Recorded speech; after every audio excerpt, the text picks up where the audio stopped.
दो संख्याओं का लघुत्तम समापवर्तक, दो संख्याओं का लघुत्तम समापवर्तक। लघुत्तम मतलब लस, ल माने लस, यानी फिर से क्वेश्चन में आपके पास क्या किया, लसा का मान दिया है 48। ओके, यदि वे संख्याएं 2:3 के अनुपात में हो, 2 और 3 के अनुपात में हो, माने संख्या है वो 2 है वो 3 है, तो हम क्या बोले थे, प्रश्न में यदि लस दिया रहे तो अनुपात वाला का भी हम लस निकालेंगे, अनुपात वाला का भी लस निकालेंगे, क्योंकि लसा बराबर लसा होगा, ऐसा थोड़ी होगा लसा बराबर मसा होगा।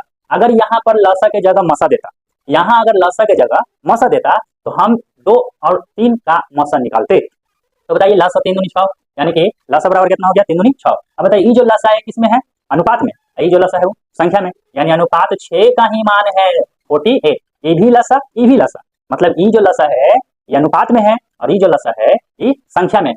अब बताइए इसमें पूछा क्या था हमसे, पहले अनुपात 1 का मान निकाल लेते हैं तो मजा आएगा। 1 का मान निकालिएगा तो 48/6, यानी 6 से काटिएगा तो 8, यानी कहने का मतलब कि अनुपात 1 का मान जो है वह 8 है, अनुपात 1 का मान 8 है। अब हमसे छोटा पूछा, बड़ा पूछा, क्या पूछा, उनका योग निकाले, उनका योग निकाले।